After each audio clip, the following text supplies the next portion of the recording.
비전은 고난을 이기게 합니다 라는 제목으로 함께 말씀을 나누려고 합니다. 걸핏하면 전철에 우산을 두고 오는 한 장사꾼이 있었습니다. 비 오는 어느 날, 그날도 우산을 손에 들려주며 아내가 이렇게 말했습니다. 오늘은 우산을 잃어버리지 말고 꼭 가져오세요. 전철에서 아내의 말이 생각나서 우산을 꼭 잡고 있다가 내리며 오늘은 아내로부터 칭찬을 듣겠구나 생각하고 내렸습니다. 집에 들어와 보니 이번에 하루 종일 본동 가방을 두고 내린 겁니다. 오늘 우리 중에 우산을 붙들고 있다가 돈가방 놓치는 사람들이 얼마나 많이 있는지 모릅니다. 여러분의 손을 살펴보십시오. 여러분은 인생을 살아가며 무엇을 붙들고 살아가고 있습니까?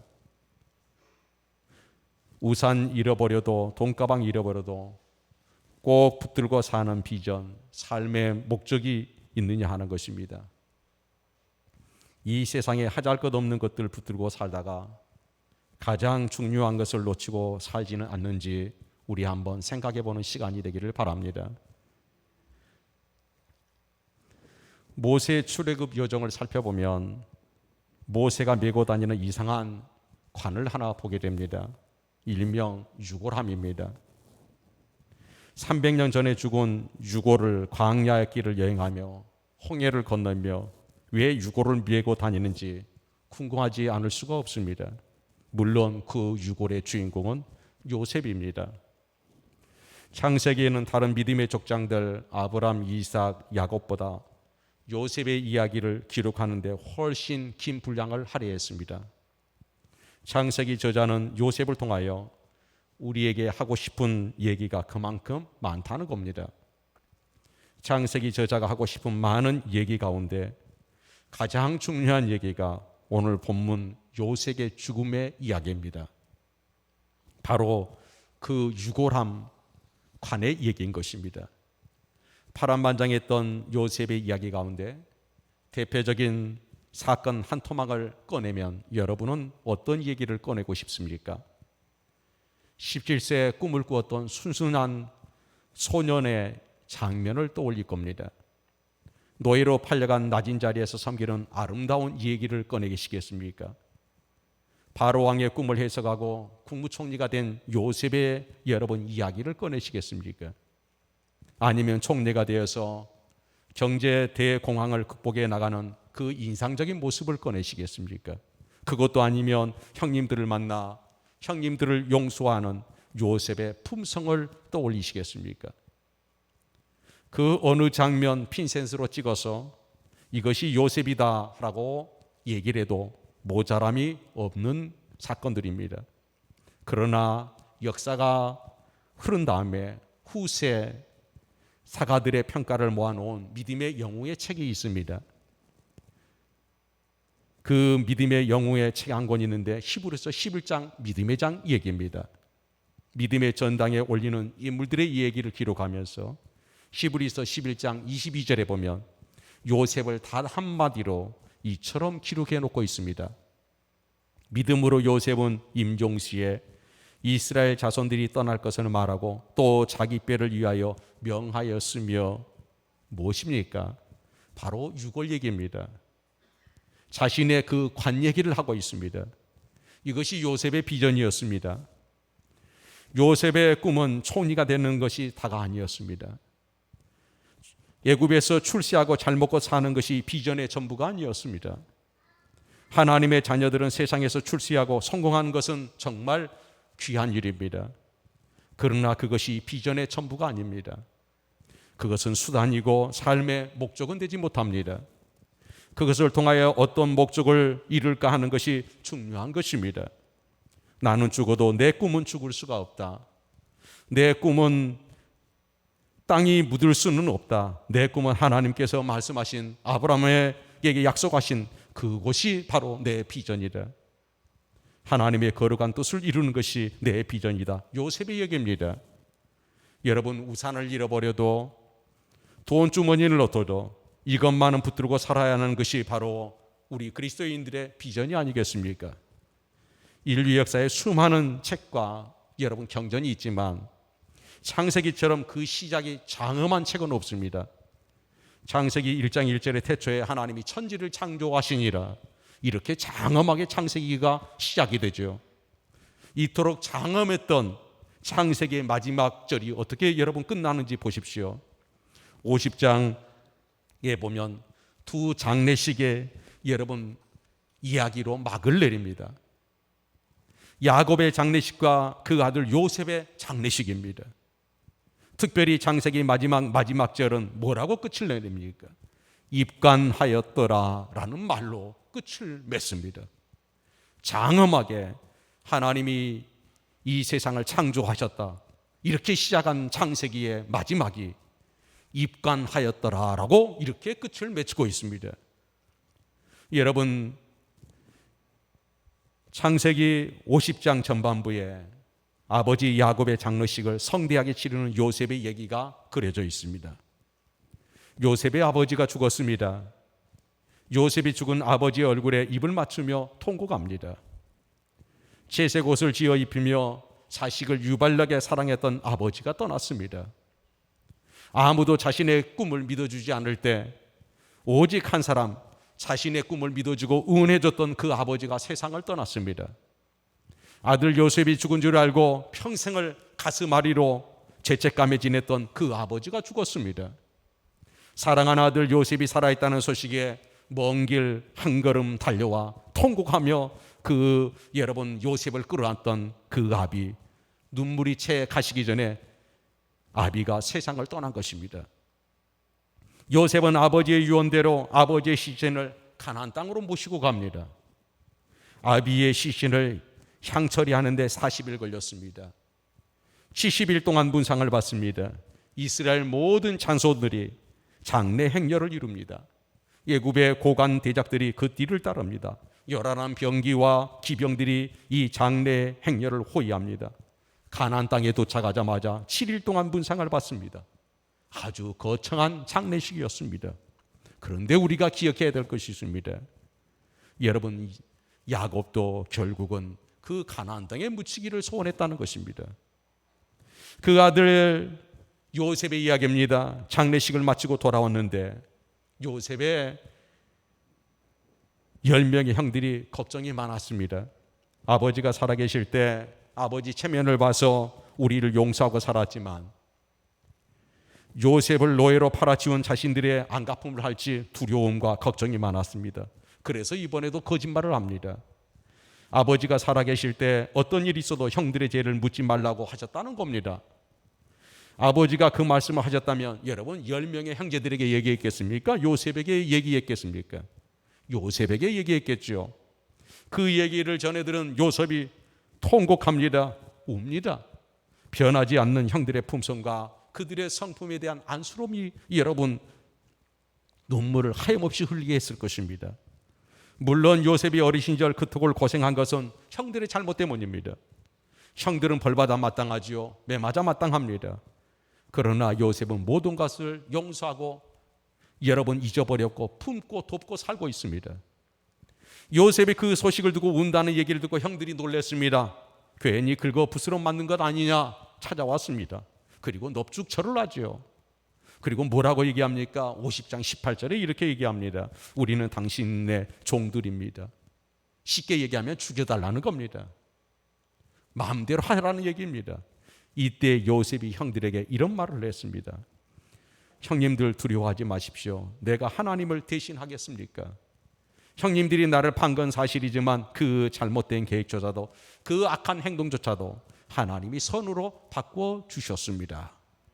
여러분, 창세기 50장 20절 말씀입니다. 사랑하는 여러분, 우리 주변에 보면 참 용서하기 힘든 사람들이 있습니다. 용서할 가치가 없는 사람들이 있습니다. 함께 더불어 살아가는 우리 공동체 안에, 우리 직장과 일터 안에 더불어 살기 힘든 사람들이 있습니다. 이 세상은 내 마음에 드는 사람들만 있는 것이 아닙니다. 그들과만 또 살 수도 없습니다. 오히려 그들이 하나님의 은혜의 도구가 될 수 있음을 우리는 알아야 합니다. 내 기도 제목이 되는 것입니다. 내 품성의 변화, 내 인격의 변화, 내 믿음의 변화를 여러분 갖고 나가는 도구가 될 수 있다는 사실을 우리는 깨달아야 합니다. 용서할 수 없는 사람들, 이해가 안 되는 사람들, 그들과 함께 더불어 살아가는 그런 믿음의 사람들이 바로 요셉이 보여줬던 그런 삶의 길이었던 것입니다. 형님들의 악을 하나님의 선으로 바꾸셨습니다. 이 고백은 구원론적인 고백입니다. 에덴 동산에서 다 망가뜨린 모든 인간을 선으로 바꾸시기 위해 예수님이 이 땅에 오셨습니다. 하나님께서 우리에게 주신 많은 은혜들이 있지만 그 가운데 가장 큰 은혜가 무엇입니까? 그것은 바로 하나님은 항상 선으로 바꿔주신다는 것입니다. 예수님이 이 땅에 우리의 모든 죄를, 우리의 모든 악을 선으로 바꿔주셨습니다. 십자가 바꿔주는 그 은혜가 바로 그 증거입니다. 십자가 형틀이 어떤 형틀이었습니까? 그동안은 인류의 저주의 형틀이었습니다. 예수께서 십자가에 달리심으로 말미암아 그 저주의 형틀이 피 흘림으로 말미암아 매달리심으로 말미암아 이제 은혜의 상징으로 변하게 되었습니다. 구원의 상징이 된 것입니다. 평화의 상징이 된 것입니다. 치유의 상징이 된 것입니다. 여러분에게 어떤 위기가 있습니까? 여러분이 안고 있는 문제가 무엇인가요? 어떤 고통과 아픔을 겪고 계십니까? 내 힘으로 해결할 수 없는 꼬이고 꼬인 인생의 난제들이 있습니까? 그것을 십자가 앞으로 가지고 나가시기를 바랍니다. 그 십자가 앞에 내려놓을 때 하나님은 우리의 모든 것을 손으로 바꾸신 줄 믿습니다. 예배드리는 이 시간에도 하나님은 여러분의 모든 것을 손으로 바꾸고 계십니다. 십자가 앞으로 가지고 가면 내 마음의 상처와 내 영혼의 진통과 육체의 질병과 그리고 내 모든 고통을 선으로 이끌어 가실 줄 믿습니다. 그리고 회복하게 될 것이고 그리고 새로운 삶의 길을 걸어가게 될 줄 믿습니다. 여러분, 가난도 주님 앞으로 가지고 나오십시오. 해결되지 않는 불평과 원망도 십자가 앞으로 가지고 나오십시오. 무능한 사람도 오십시오. 능력의 사람으로 바꿔주실 것입니다. 배우지 못한 사람도 주님 앞에 나오십시오. 주님께서 지식의 은사와 지혜의 통찰의 은사를 주실 것입니다. 세상에 버림받은, 세상에서 용서받을 수 없는 사람들이 있습니까? 세상 모든 사람들이 손가락질 하더라도 우리 주님은 우리를 용납해 주십니다. 그리고 덮어주실 것이고 우리를 품어주실 것입니다. 수고하고 무거운 짐진 자들아 다 내게로 오라. 내가 너희를 쉬게 하리라.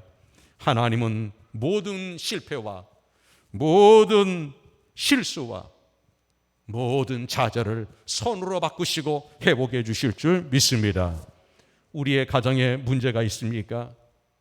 우리 가정에 왜 이 아픔이 떠나지 않을까? 왜 이 약점이 우리 가정을 괴롭힐까? 십자가 앞에 가지고 나오시기 바랍니다. 그것이 하나님을 만나는 기회의 도구가 될 것이고 하늘의 문이 열려지는 은혜가 될 줄 믿습니다. 여러분, 대한민국이 안고 있는 문제들을 보면 답답하기 짝이 없습니다. 잘 될 줄 알았는데 더 어렵고 힘들어만 갑니다. 어려운 일이 있더라도 그러나 낙심하지 말아야 합니다. 하나님이 이 나라를 지키시고 하나님은 아무리 무능하고 힘이 없고 복잡한 이 세계 대한민국이 서 있다 할지라도 그분은 선으로 이끌어 가실 줄 믿습니다. 여러분, 좋은 일이 금방 일어날 것 같더라도 기도를 쉬지 말아야 합니다. 하나님께서 돕지 않으면 어떤 기회도 선한 기회를 만들어갈 수가 없는 것입니다. 이 사실을 여러분 믿으십시오. 하나님만이 모든 것을 선으로 바꾸어 주실 분인 것을 꼭 믿기를 바랍니다. 여러분, 요셉처럼 버림받고 상처받은 사람이 또 어디 있겠습니까? 형들에게 버림받고 종으로 팔려갑니다. 날 썰고 무썰고 말이 통하지 않는 이방 땅에서 종살이를 하게 됩니다. 누명 쓰고 감옥에 갇혔습니다. 그런 그가 이렇게 여러분 아름다운 인생의 꽃을 피며 결실을 거둘 줄 누가 알았습니까? 그에게 있는 것은 오직 한 가지였습니다. 하나님이 주신 꿈이었습니다. 하나님뿐이었습니다. 하나님을 의지하고 그 꿈을 붙들고 살아가는 요셉의 인생이 마지막 그 모든 진행에 가는 과정, 형들의 음모와 형들의 놨던 모든 터치 선하게 하나님이 바꾸심으로 그 인생에 여러분 결국 승리하는 삶의 길로 여러분 인생을 여러분 정리하게 되었던 것입니다. 사랑하는 여러분, 하나님이 주신 비전은 내 상처보다 컸습니다. 내 미움보다 컸습니다. 하나님이 주신 꿈은 형들의 악행보다 컸습니다. 그들의 실수보다 더 컸습니다. 내가 모진 고난과 고통보다 내게 주신 하나님의 비전이 훨씬 컸습니다. 그래서 내가 오늘 이렇게 이기게 되었습니다 라는 것이 요셉의 바로 마음이었던 것입니다. 아름다운 삶의 목적은 인생을 고통을 이기게 해주는 것은 바로 비전인 것입니다. 여러분, 팀 컬러는 그의 책 고통에 답하라는 책에 이렇게 여러분 서술했습니다. 인생의 목적에 따라 고통에 대한 해석이 달라진다 그랬습니다. 인생의 목적에 따라 고통에 대한 해석이 달라진다. 고통을 통해서 하나님과 함께 동행하는 법을 배우는 것, 이게 믿음의 사람, 하나님의 사람들의 인생이라는 것입니다. 우리가 고난의 풀물 속에 던져진다 할지라도 하나님 우리를 혼자 내버려주는 법이 없습니다. 고난이 모지면 모질수록 하나님이 가까이 하신다는 것을 여러분 믿기를 바랍니다. 여러분, 다니엘서 3장 23절에 보면 사드락, 메삭, 아벳느고가 절대절명의 고난 가운데 있었습니다. 그런데 맹렬히 타는 풀물 가운데 떨어져 있는 그들, 하나님이 그곳에 오셨습니다. 그렇습니다. 하나님은 내게 고난당하면 동안당할수록 그 현장에 더 가까이 오신 분이 바로 하나님이란 사실을 믿기를 바랍니다. 여러분, 그래서 이런 것입니다. 고난 때문에 하나님과 멀어지는 사람이 있는가 하면 고난 때문에 하나님을 만나는 사람이 있더라는 것입니다. 여러분, 어떤 부류에 속한 사람입니까? 문제 때문에, 고통 때문에, 실수 때문에, 아픔 때문에 하나님과 멀어지는 사람은 하나님의 사람이 아닙니다. 신앙인이 아닌 것입니다. 오히려 고통이 있고 아픔이 있고 상처가 있을 때 더 하나님과 가까이 하는 사람, 더 그럴수록 십자가 앞에 매여 있는 사람, 이 사람이 바로 하나님의 사람입니다. 하나님과 함께하는 믿음의 사람인 것입니다. 오늘 이 시간에 예배드리는 여러분의 모든 삶 속에 그 어떤 삶과 그 어떤 상황 속에서 하나님과 더 가까이 하는 귀한 걸음들이 있기를 축복합니다. 지금 당신이 당하는 고난 아무도 알지 못하지만 분명한 의미가 있고 이유가 있는 것을 믿으십시오. 당신의 비전과 삶의 목적이 그 고난을 얘기해 줄 수 있을 것입니다. 여러분, 제발 고난에 매여 살지 마십시오. 문제에 붙들려 살지 마십시오. 고통에 꽁꽁 묶여 살지 마십시오. 비전을 붙들고 사시길 바랍니다. 하나님은 언제나 선으로 바꿔주시는 분, 하나님은 언제나 내 인생을 바꾸실 수 있는 분이라는 사실, 그 하나님의 은혜의 십자가를 붙들고 여러분이 주님을 바라보고 갈 수 있기를 바랍니다. 그러면 요셉이 수많은 고난의 길을 이길 수 있었던 비전이 무엇이었습니까? 창세기 마지막 장 마지막 세 절이 우리에게 정답을 줍니다. 여러분, 50장 24절로 26절 함께 봅니다. 창세기 50장 24절로 26절에 요셉이 그 형제들에게 이르되 나는 죽을 것이나 하나님이 당신들을 돌보시고 당신들을 이 땅에서 인도하여 내사 아브람과 이삭과 야곱의 맹세하신 땅에 이르게 하시리라 하고, 요셉이 또 이스라엘 자손에게 맹세시켜 이르기를 하나님이 반드시 당신들을 돌보시니 당신들은 여기서 내 해골을 메고 올라가겠다 하라 하였더라. 요셉이 110세의 죽음에 그들이 그의 몸에 향제를 놓고 애굽에서 입관하였더라. 아멘. 야곱은 자신이 죽으면 자신의 시신을 애굽 땅에 묻지 말고 아브라함에게 약속하셨던 하나님이 약속하신 그 땅에 메고 가서 장사를 해달라고 말합니다. 모든 자손들이 애굽 고관들 자들이 수많은 군대를 옹리하며 결국 야곱은 가나안 땅에 묻혔습니다. 요셉은 내가 죽으면 미라로 만들어 보관했다가 먼 훗날 애굽을 떠나 출애굽할 때 내 유고를 메고 나가라고 유언했습니다. 이것은 아브라함에게 주신 꿈이 자신의 꿈이었고 하나님의 약속이 자신의 인생의 꿈의 전부였던 것입니다. 이 비전을 평생 메고 살았던 것입니다. 그가 고난을 당하든 그가 성공을 하든 총리가 되든 그가 많은 사람의 여러분 위에 우러러 보이는 그런 귀한 권력을 쥐었던 그는 이 일을 한시도 잊어버리지 않았습니다. 그가 노예로 팔려갈 때도 그가 감옥살이 할 때도 이 사실만은 평생 가져가고 살아갔습니다. 아브라함에게 약속하신 하나님, 그 땅을 주시리라고 주신 하나님의 그 벼전을 한 번도 잊지 않고 살았다는 것입니다. 요셉의 꿈은 총리가 되는 것이 그것만이 아니었습니다. 세계 경제공학을 해결한 것만이 아니었습니다. 애굽 땅에서 권력을 가지고 출세하는 것만은 아니었습니다. 잘 먹고 잘 사는 것만이 아니었습니다. 요셉의 꿈은 무엇입니까? 하나님이 말씀하신 거, 우리 조상에게 주시겠다고, 우리 후손에게 주겠다고 하신 그 하나님이 말씀하신 거, 바로 약속의 땅, 가나안 땅에 들어가는 것이었습니다. 이것이 요셉의 꿈이었습니다. 한시도 이 꿈을 잊어버린 적이 없었습니다. 사랑하는 여러분, 요셉은 이 비전 때문에 모든 고난을 이길 수 있었습니다. 형들도 용서할 수 있었습니다. 그의 삶에 조금도 흐트러짐이 없었습니다. 유혹에서도 견딜 수 있었습니다. 그리스도인의 아름다운 품위와 인격을 가지고 살 수가 있었습니다. 그에게는 항상 가슴에 담는 것이었습니다. 조상 아브라함에게 얘기했던 그 하나님이 약속하신 땅, 하나님이 준비하신 그 가나안 땅, 그것에 대한 마음을 품고 살았던 것입니다. 오늘 여러분에게 이 마음이 불붙듯이 여러분 일어날 수 있기를 바랍니다. 우리에게서 절대 식어질 수 없는 것이 바로 이것 아니겠습니까? 저 천국인 것입니다. 창세기의 마지막 절은 입간하였더라, 이렇게 여러분 마쳤습니다. 요셉의 비전은 결코 여러분 묻을 수가 없었습니다. 요셉의 꿈은 입간할 수가 없었다는 얘기입니다. 요셉의 시신이 미라가 되어서 누웠습니다. 4대가 흘러갑니다. 모세가 태어났습니다. 모세가 출애굽할 때 400년이란 세월이 흘러갑니다. 고센 땅 입구에 미라를, 유고를 끄집고 나갑니다. 모세가 출애굽을 시작합니다. 그때 모세가 애굽에 미라로 묻혀있던 요셉의 유고를 메고 광야를 갑니다. 400년 동안 미라로 누워 있었습니다. 요셉의 비전은 땅에 결코 묻을 수가 없었습니다. 광야 40년을 동행합니다. 홍해가 갈라질 때 요셉의 시신이 그 갈라진 홍해를 걸어갑니다. 구름 기둥이 떠오르고 불 기둥이 떠오를 때 광야의 그 40년 길을 함께 걸어갑니다. 요단강이 갈라질 때 요셉의 시체가 요단을 건너갑니다.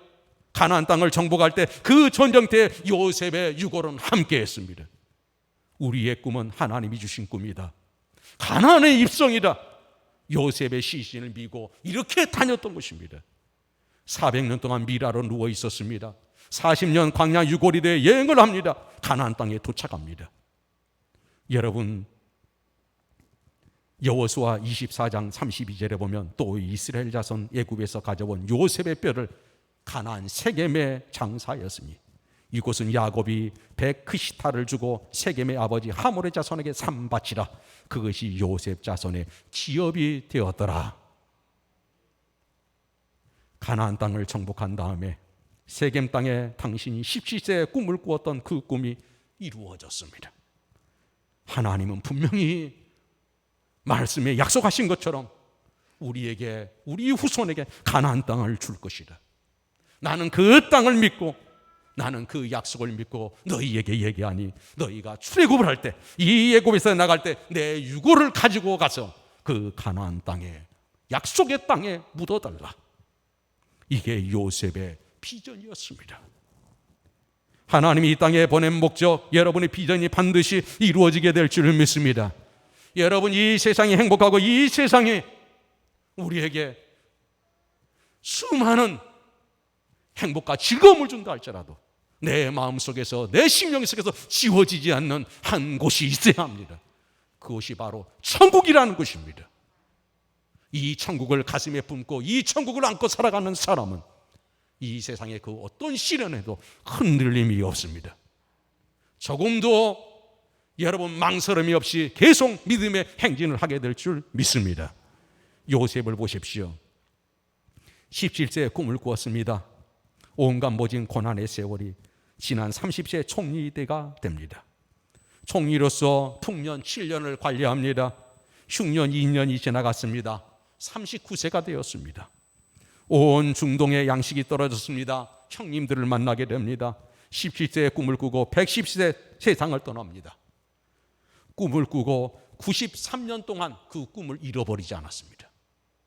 그 93년 동안 조금도 하나님께서 아브라함에게 약속하셨던, 우리 후손에게 주셨던 그 땅에 대한 여러분 마음을 한시도 지워진 일이 없었습니다. 그러기에 창세기는 여러분 그 장엄한 시작을 하면서 마지막 그 마무리를 이런 위대한 요셉의 죽음으로 기록을 마친 겁니다. 어쩌면 오늘 우리에게 주시는 이 메시지야말로 우리의 인생의 끝마침이 여기에 있어야 될 줄 믿습니다. 사랑하는 성도 여러분, 총리 대신이 된 다음에도 80년 동안 요셉은 꿈을 잊어버리지 않았습니다. 더 구체화되었습니다. 아브라함에게 주었던 그 비전이, 요셉에게 주었던 그 꿈이, 다윗에게 주었던 그 영광이 우리 주 예수 그리스도의 십자가의 보혈의 피가 오늘 우리 교회에 가득 흐르고 있습니다.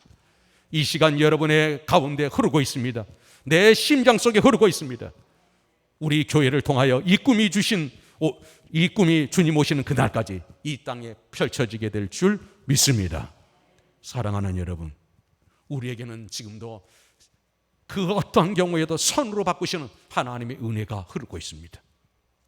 그 은혜를 우리가 믿기에 오늘도 우리는 저 천국을 그리면서 이 세상 사람들과 어쩌면은 여러분 전혀 다르다고 할 수 있는 그 길을 우리는 조금도 불평 없이 감사하며 갈 수가 있습니다.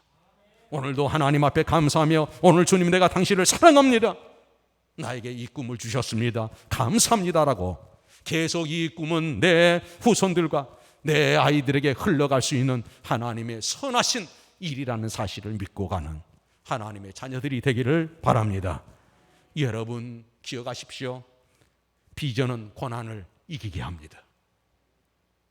내 마음속에 있는 천국은 그 어떤 시련도 이기게 합니다. 그 어떤 유혹도 뿌리칠 수가 있습니다. 내 모든 것을 극복해낼 수 있는 힘이 바로 우리 속에 하나님이 뿌려놓으신 그 천국의 믿음일 것입니다.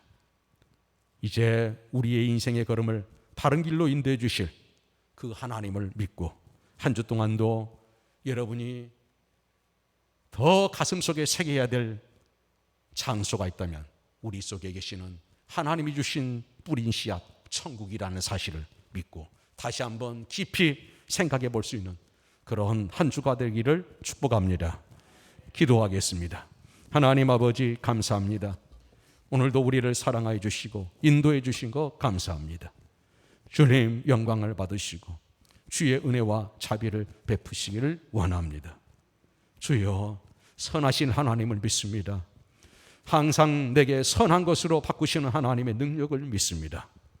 하나님, 지금의 하나님 아픔과 상처와 지금의 시련과 고난에 하나님 묶여 살지 않게 도우시고 우리에게 영원한 천국에 대한 비전이 있음을 꼭 하나님 아버지 저희가 기억하며 이 비전에 늘 하나님 감격스러운 삶으로 설 수 있도록 하나님 은혜 주시기를 원합니다. 예수님의 이름으로 간절히 기도 올려나이다. 아멘.